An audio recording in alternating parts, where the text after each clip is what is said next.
good, some rosy. I love you, Triple H. Standing on the shit so you can get it understood. It's pedigree in me because I'm that damn good. Bitch, I'm Happy that birthday, damn Randy. good. Bitch, I'm that damn good. Smoking on some good, something rosy. Hello, Jeff Hardy, the charismatic enigma here, and you are watching the Common Sense Ain't Common podcast. I'm that damn good, bitch, I'm that damn good. Big O, I am turning. Big O, wood, I'm burning. Big O. Yo, welcome everybody to the AEW Fightforever review. I am the host of the Common Sense Ain't Common podcast, Dame Don on all social media platforms, Twitter, Threads, Instagram, YouTube, everything. On this week's show, I will be reviewing AEW Fightforever, and I'm just going to jump right in. My first match was actually a tag match with Jade Cargill and Bryan Danielson. Of course, the two reasons I watch AEW for the most part. I do really enjoy the amount of detail that was put into this game when it comes to like taunts. There's a lot of character specific taunts. There's a lot of character specific moves. I really enjoy the amount of details that they put into each individual wrestler. Love all of the different alternate attires and the different gold attires and the unlockable attires and the street attires. I do wish there were more options, but of course they did say that they will be adding more options in the future.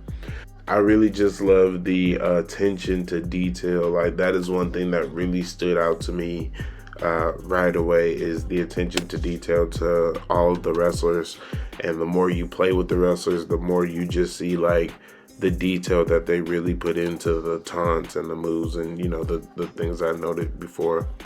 The controls really took some getting used to for me. The controls are completely different from what we're all used to playing the WWE games. If you've been playing the WWE games, they're completely different from what we're used to. They do have an option in there to where you can go in and completely alter the controls and change the buttons, but I kind of like the challenge of actually just trying to learn their controls and learn how the game is supposed to be played instead of trying to copy WWE's controls and make it easier.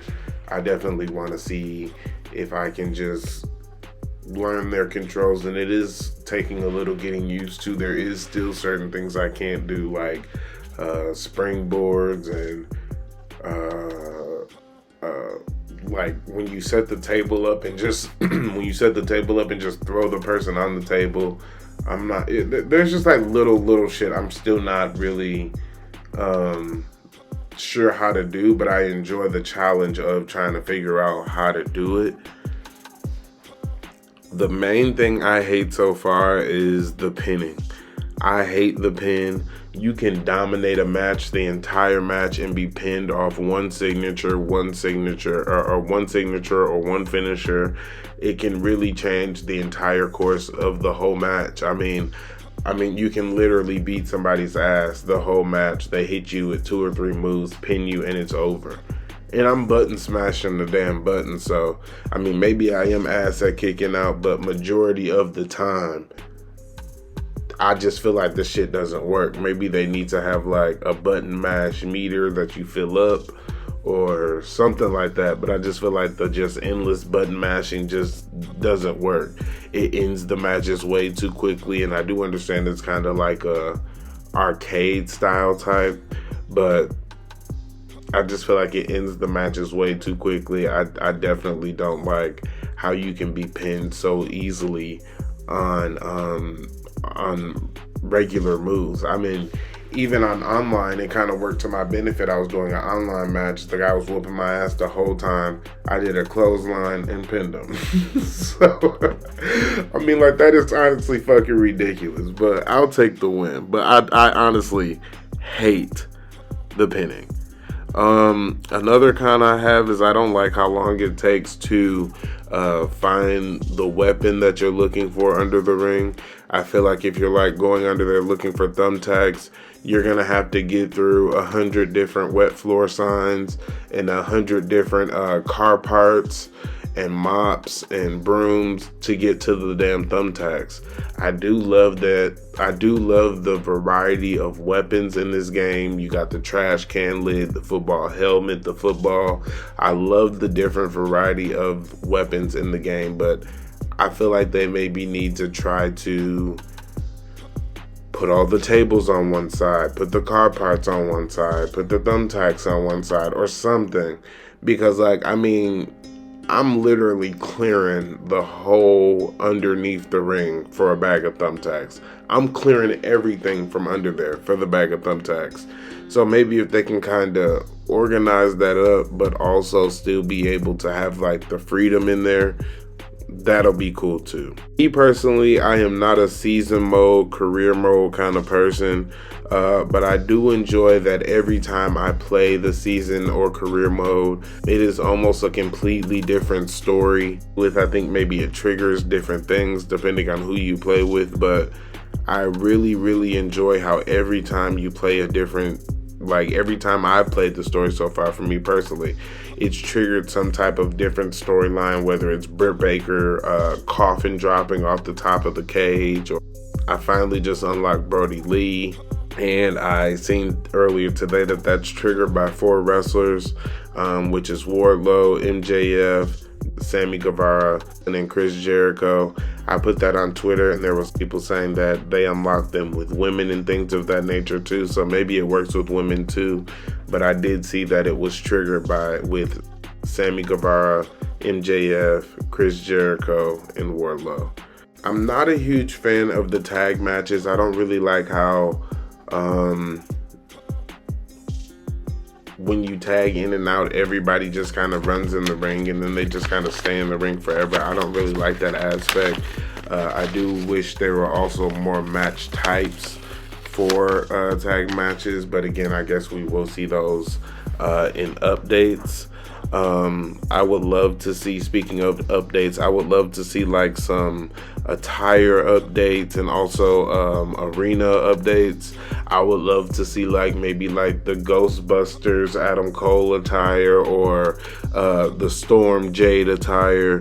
I think those would be really cool attires to have into the game. I feel like the Stadium Stampede that was recently announced looks kind of like the Fortnite / Warzone of wrestling, and that looks really cool. Hopefully that's like a completely separate download that has like crossplay and everything like that. I'm hoping that you don't actually need the AEW Fightforever for that, and that you can just do that as a separate free download. That's what I'm hoping for.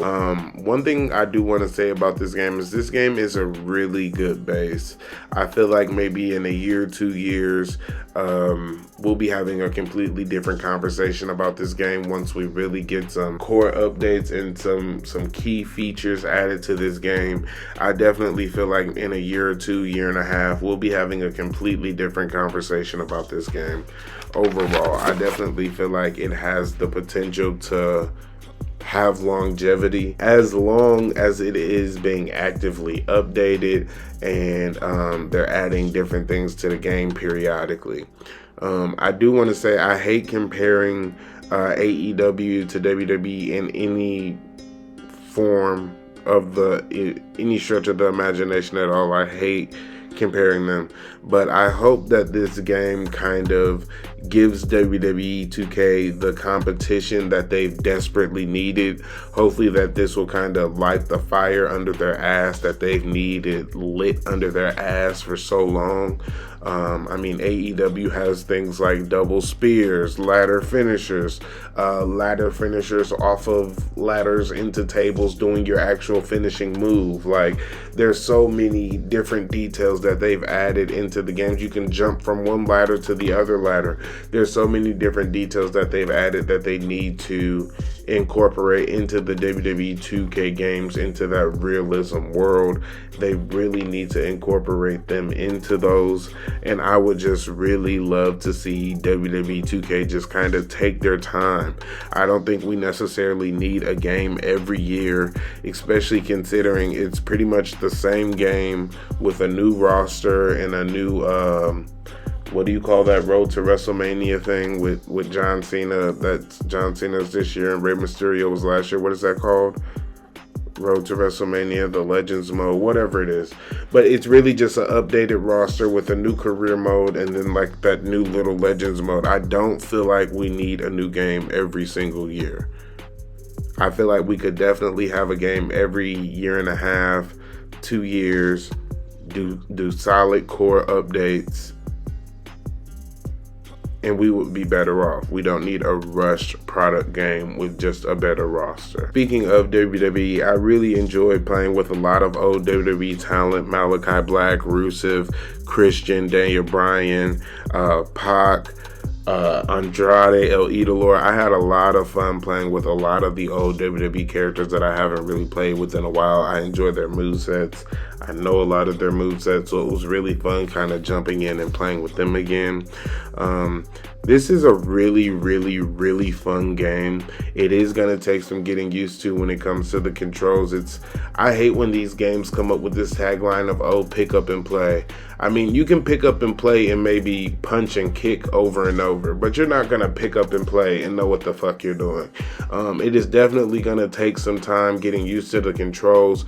They have like a little training facility. You are definitely going to have to get into like their training thing and really like legitimately hone your craft and figure out what the fuck you're doing.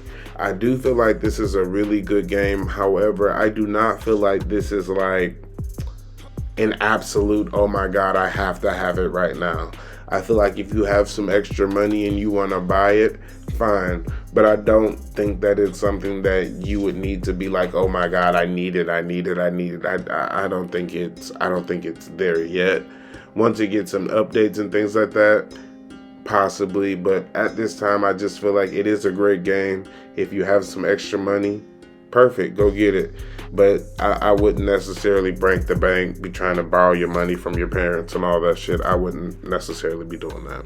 I do hope that we possibly get like a full entrance patch update so that we can get full entrances, or at least midway to the ramp, or maybe they're going to save that for Fightforever too. I don't know. But I kind of don't like the entrances where they're just kind of standing on the ramps. I don't really like the entrance. I really do enjoy full entrances, making entrances, things of that nature. So hopefully we can get that in a patch maybe down the line, 6 months. But if not, that's fine. I'll wait for the next game. This is a very good, solid game. If you have some extra money, I would definitely go buy it. I think I'll rate it maybe a 7 or an 8 out of 10. If I had to give you an actual number,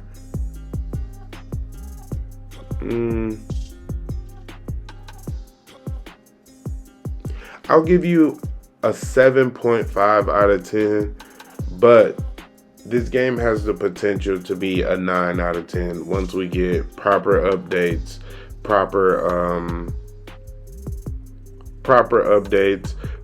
arenas, proper attires, things of that nature. This game definitely has the potential to be a 9 out of 10, 10 out of 10, dare I say.